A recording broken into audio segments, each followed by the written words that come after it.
Hello. Well, I'm Roger Delves. I'm the Associate Dean at Ashridge, and I've been there now for over 11 years. My first career was in advertising. I came down from Oxford in 1979, and I joined an international advertising agency called Benton & Bowles. And I was with them until the early 1990s. We went through a merger with Macias to form one of the largest advertising agencies in the world. And I worked with them on a variety of huge brands, from people like Procter & Gamble, General Foods, Mars Master Foods, Sony, Johnson Wax, Sterling Health, and many others. And I worked in London and in Dublin, and was eventually the client services director of the DMB&B agency in Dublin. But at that stage, I decided to make a change, and I wanted to move into something which allowed me to work on my understanding of people, but also to work more around how people got on together at work and to spend more time thinking about the working environment. So in 1996, I joined a small consultancy in Manchester. So I came back to the UK from Ireland and joined a consultancy, which was then called Ellis Hayward. It changed its name while I was with them to Academy. And we were one of the very first online learning consultancies. And indeed, in around about the year 2000, I was busy at Academy doing work building online programs for the Institute of Management. And I worked then for a very, very good instructional learning designer called Luke Bennett. And Luke has only recently, within the last few months, joined Ashridge. So what comes around goes around. And all those years ago, I worked with Luke at Academy, and now I'm working with him again at Ashridge. So I left Academy in 2002, and I then went into big business schools. I went to Cranfield, and I worked at Cranfield from 2002 to 2008, where my biggest piece of work was probably on Shell. I also worked on Henkel and on Bertelsmann.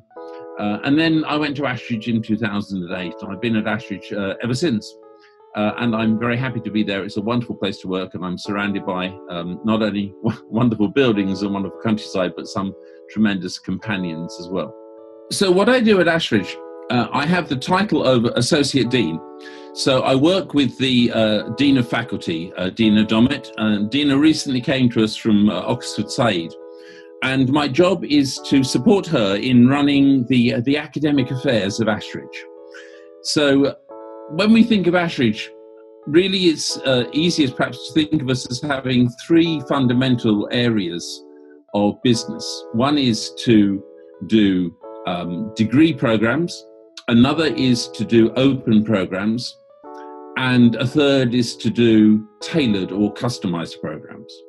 And in addition to that, we have Virtual Ashridge, which is our virtual subscription service, our learning service. And faculty are involved in all of these areas of activity, either in providing material or in teaching. And so we have a faculty of around about 35 full-time faculty members and a large number of adjunct faculty, well in excess of 75 adjunct faculty. And of course, everybody wants to work on different pieces of business. Everybody wants to do different things. We constantly want to refresh the offering. We constantly need to look at what other people are doing. We constantly want to be able to protect our reputation as a world-class business school. And that fundamentally in the academic sphere is where I spend my time doing. As a teacher, as a faculty member, I work predominantly in degree programs. Ashridge, as many people know, has been part of Hult International Business School now for over 4 years.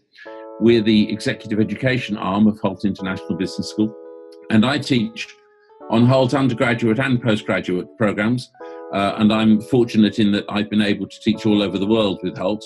Hult have campuses not only in London, but in Dubai, in Boston, in San Francisco, and in Shanghai. And I've taught in all of those. I teach undergraduate and postgraduate courses. and I teach on Ashridge degree programs as well. We are the executive education arm of Hult International Business School, but we do teach degree programs. But all the degree programs that we teach are to people who are in full-time work. So that's why it is still part of executive education. So we think of executive education as being education which is supplied to people who are studying whilst they are still at work. Hult offer full-time undergraduate and postgraduate programs. So all of their students, with the one exception of their EMBA course, all of their other students are studying full-time. And that's really how we differentiate between the offerings of the two branded schools, which are now together and have been merged for the last 4 years.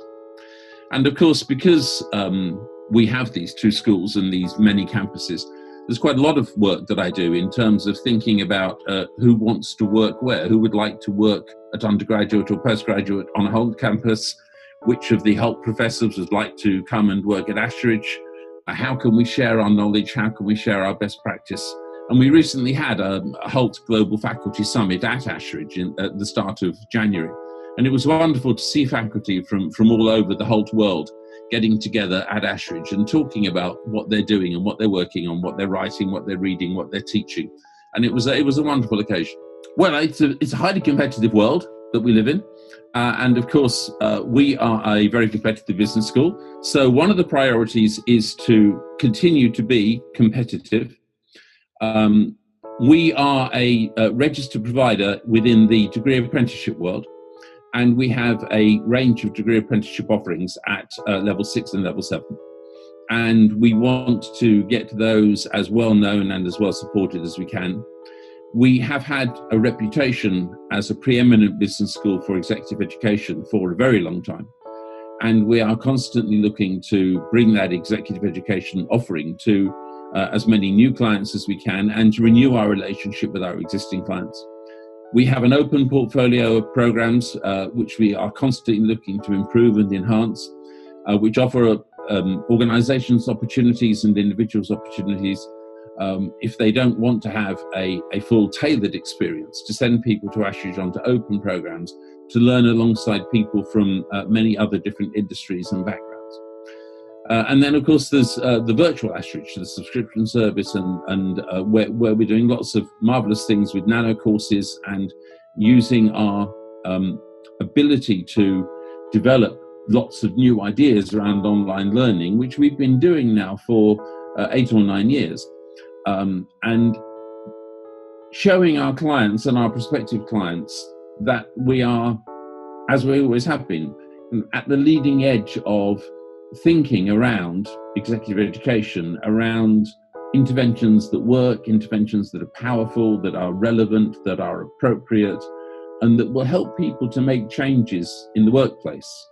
And one of the things that we talk about constantly is this VUCA environment, this volatile, uncertain, complex, and ambiguous environment, and the challenges that VUCA environment creates for leaders and for people working in teams, people working in organizations which are going through huge changes or facing huge challenges.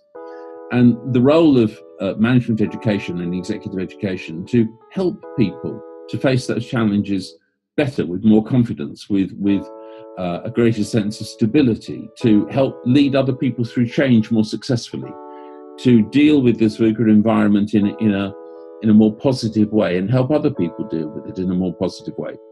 We constantly have to be thinking about the pressures that other people are working under and try to help them to help other people.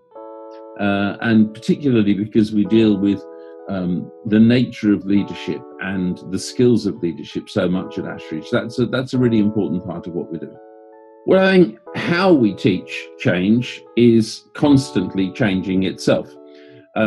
Nowadays, we spend a lot of time talking to leaders about concepts like emotional intelligence and authenticity and helping leaders to explore themselves.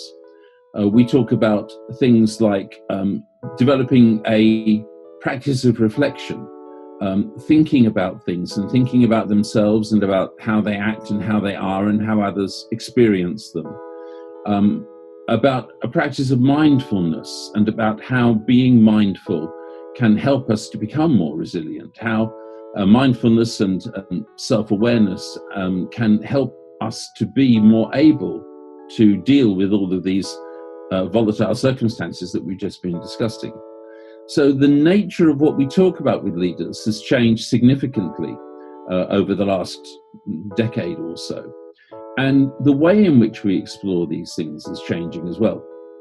I think that it's widely recognized now that experiential learning is the best method for people to learn things, to learn by experiencing. And the quality and the nature of that experience is really, really important. So we spend a great deal of time working with organizations to try to find with them the best type of experiential learning, that the experience that is really going to cause the people on the program to take stock, to think, to reflect, and to go away with a significantly different view of themselves, or of their role, or of the nature of leadership, or of how they can bring something of themselves to the nature of leadership. So we're talking about interventions which really make a difference, and which are powerful and memorable, experiential, and are about understanding ourselves and therefore understanding how we can best be as leaders. And we don't just talk about leadership, but as you said yourself, leadership and change and leading through change and helping organizations in many different ways cope with the pressures of change is a very significant part of what we're doing. I think with virtual learning, we try to be at Ashridge very client-centric. So we try to introduce clients to the form of virtual learning which is going to be most appropriate for them. In a lot of cases, what clients are saying is that time is really at a premium, and they can't spend as much time away from the workplace in management development training as they might have been able to do in the past. So it's really important to them that the time that they spend away from work is very well spent. And for them, often this concept of the flipped classroom can be very important. So in the flipped classroom, the work around offering different theories, different models, different ideas about the subject that you're talking about, whether it's leadership or change or strategic thinking or innovation or entrepreneurship, whatever it might be, all of that offering of the background understanding, the theories, the models, the thinking, the development, all of that takes place not in the classroom, but in a virtual environment before people come to the actual face-to-face environment. And that virtual environment, we use a learning management system called Canvas for the vast majority of the work that we do in this area. In that learning management environment, people get the opportunity to read, watch, listen, to take on board the material that they need to know and understand before they get into the face-to-face experiential part of the intervention. So we use virtual learning in that instance, in that flipped classroom example, to make most efficient use of the individual's time so that they take the theory and they understand the theory, they explore the theory, they think about the theory, they get the theory grounded in their minds before they come to the practical, experiential application theory to practice, which they do in the face-to-face environment. So it's using the virtual learning flexibility, the virtual learning ability to allow us to learn when and where we choose, to give people control over where they learn the necessary theory, the necessary modeling, the necessary background information. And then everybody comes to the face-to-face absolutely ready to do the experiential application of theory to practice. So that's one example. We have a degree program called the Executive Masters in Leadership and Management, which is entirely virtual, where the whole program is virtual. There's no face-to-face whatsoever. So there we have a whole variety of different exercises and activities that people can do in the learning environment. And one of the things that we've done there is we've said, thinking about Kolb's learning styles, people like to learn in different ways. And so often we will take the same piece of information that is really important that people receive, and we'll offer it in different ways. We'll offer it as an article for somebody to read, for those who like to read and consider in that way. We'll offer it as perhaps a PowerPoint slide deck with a voiceover for people who like to watch and listen. We'll offer links to appropriate videos and background material, which is audiovisual for people who like to watch in that way. So the same material offered in different ways so that people can absorb the material in the way that they prefer. And we found that that's been very effective. People like the fact that they get to choose not just the material, but the way in which the material is consumed as well. So those are a couple of examples of the way that we're working with virtual. But one of the things with the virtual environment is it's changing and developing and maturing very, very quickly. So we are constantly working and looking at ways and saying, how can we do this better? How can we do this differently? What's the latest thinking on this? What's another way of doing that? And I think that we're going to see ways in which people use the virtual environment increase many times over the next decade or so. And we're using a lot of discussions on the online environment, lots of discussion threads, lots of interaction, lots of chances for people to debate things and exchange views and challenge other people and have discussions about aspects of what they've been reading or listening or watching. And we find that that's very good as well, because particularly in a program which is entirely online, it creates a sense of community and belonging, because you are having one-to-one interactions with people, which creates a sense of, as I say, belonging and being in this learning community together, even though you never actually meet, and very often you never meet people at all because it's an entirely virtual community. Well, I think one of the great advantages about synchronous versus asynchronous in the online environment is, of course, something need not be synchronous for everybody. So when we, for example, have online webinars which are interactive, so people come onto the webinars expecting to be invited into breakout rooms, expected to do exercises, expected to be asked to participate and not just to listen. They also know that the webinar will be recorded. So they take advantage of it and experience it synchronously. But if they can't be there because their work schedule doesn't permit, or because the time zone they're in makes it inconvenient, then they can still take part asynchronously by listening to the recording, because the recording is put into the learning zone within half an hour of the webinar finishing.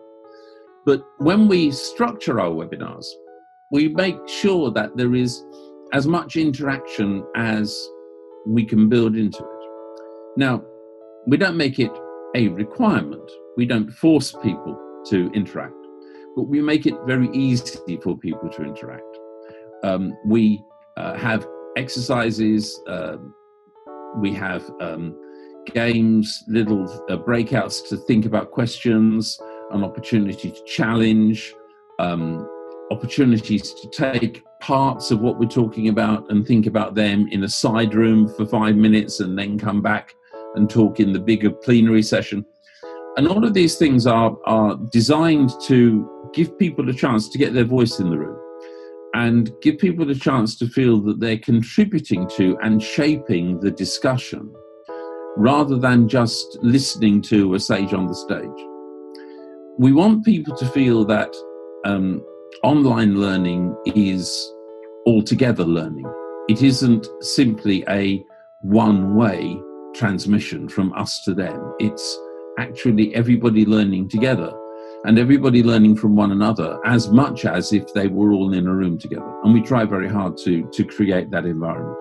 Yeah, I think with executive education, the absolutely critical thing is that it is tailored to the client.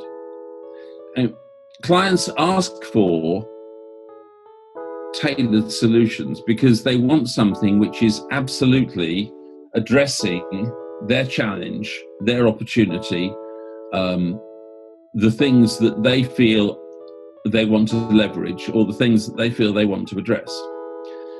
So they don't want to pay tailored prices and then get an off-the-shelf solution. So it's really important that whether the end solution offered is face-to-face or virtual or hybrid, whether it's modular, whether it's over a long period of time or a short period of time, it has to be absolutely tailored to meet their specific needs. So the first part of that equation is understanding their needs, which means you have to build in time to really sit and talk to the client and listen to the client. You need to be able to go into the organization and watch and learn and talk to people and listen to people, so that when you present your design, you're presenting something which is built not just on the answer to a brief, but you've explored that brief, you've validated that brief, you've talked to people who are going to be participants, people who have contributed to the thinking behind the brief. And it's that attention to detail, that attention to getting the intervention right, that really causes tailored education to work. And if you don't do that, if you don't actually make that effort, then what you tend to do is you tend to produce something which is maybe shot through with references to the client's name or the client's field of operations, but it isn't truly tailored. It hasn't really got that benefit of really thoughtful pre-design exploration, a really thorough understanding of what the work is designed to achieve, and therefore a really thorough design approach that means that you really are addressing the right issue. And for me, that's the critical thing about executive education, about tailored work, that you do the work to make sure that you really are doing not only what the client asks, but that you've done some validation to make sure that what the client asks for is actually what the client needs. And then you produce something which does that just as well as you possibly can do it. And then you deliver it in whatever medium you're using as well as you humanly can. And that's how you deliver great tailored work, and you keep your clients coming back again and again and again for more of the same, because it is simply a hugely successful way of getting people to think about the management education challenges that they want to address. Oh, I don't think the challenges around online or face-to-face are, I mean, they're different sets of challenges, but there's nothing particularly insurmountable about the online challenges. I think that once you've got a design, once you understand what you are trying to address with the intervention, in my view, if the solution has to be an online solution, that shouldn't be a problem. Because whatever it is you're trying to do, you should be able to do it in the online environment with careful use of online design principles to address the issue that you're trying to solve. I can't offhand think of issues that would not be solvable if you tried to deal with them in an online environment versus a face-to-face environment. You can still have discussion, you can still have debate, you can still be experiential, you can still do exercises, you can still do gaming, you can still do simulations. You've got access to a whole vast range of tools, techniques, approaches in the online environment. So I don't think that's the challenge. I think the challenge is first making sure you're addressing the right problems, and then secondly, making sure that you've got really good designers who understand the medium in which they're designing. I think sometimes what's happened where the design has been poor is you've had people who are really, really good at delivering face-to-face, designing for the online environment, which is a different environment and needs different design skills. But nowadays, there are so many more people who are utterly brilliant at designing in that online space. If you put those brilliant people together with people who are utterly brilliant at understanding and unearthing the problem the client is trying to solve, and then you put them together with people who really understand the academic content, the models, the theories, the background academic thinking, then you're going to produce work that is going to be successful in the online environment, just as you would if you put brilliant people together whose design skill was in face-to-face. So I don't think the environment is the critical thing, as long as you've got people who understand how to design for that space.